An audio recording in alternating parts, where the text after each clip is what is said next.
Hello folks, I'm Francie and I speak 2 languages, developer and also compliance for the EU AI Act. In these videos, I will be explaining how you can implement in practical terms all the requirements that the EU AI Act requires to comply with the regulation.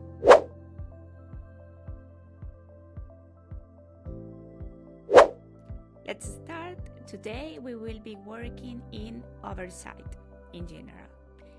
As usual, let's make the assumption that you are developing a high-risk system and also that you are the provider of this high-risk system.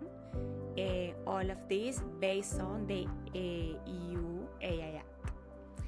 The EU AI Act in the Annex IV have a specification in regards to the human oversight, and in my opinion is one of the most important topics in regards to the developing of a high-risk system in general.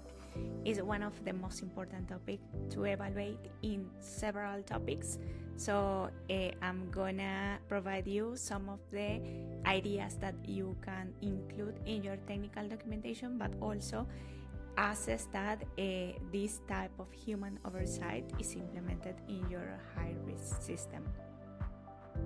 In that sense, there are 2 articles that are the main reference that you can follow to understand those definitions. And the first one is the Article 14 that is mentioned in the Annex IV that says that basically you need to have human oversight. What means that?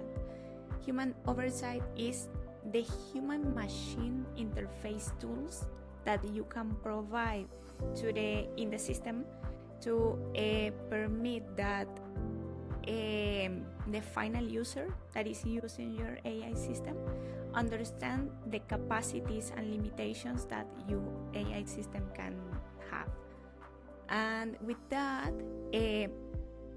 have the possibility to interpret those results in the AI system and the outputs that this AI system is providing to take their own decisions in regards to that. And in regards to the interpretation on how the AI user can understand the output of this information, there is another article that is extremely related to this, and is the Article 13. In this case, this says that you need to provide transparency and provide the information to the customer about the transparency features that you have implemented into your AI system. The technical documentation in general in the Annex IV provide transparency, and it's a kind of human oversight that you also need to provide to your deployers, and in this case customers of your AI system. And what is the purpose of this? In summary, is enable deployers, the different type of deployers, because it's not only the final users but also the administrators that can implement the AI system, or another final users have the possibility that they interpret the results of this system.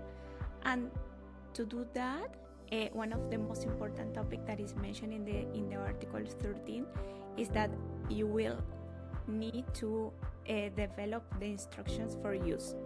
And what is an instruction for use?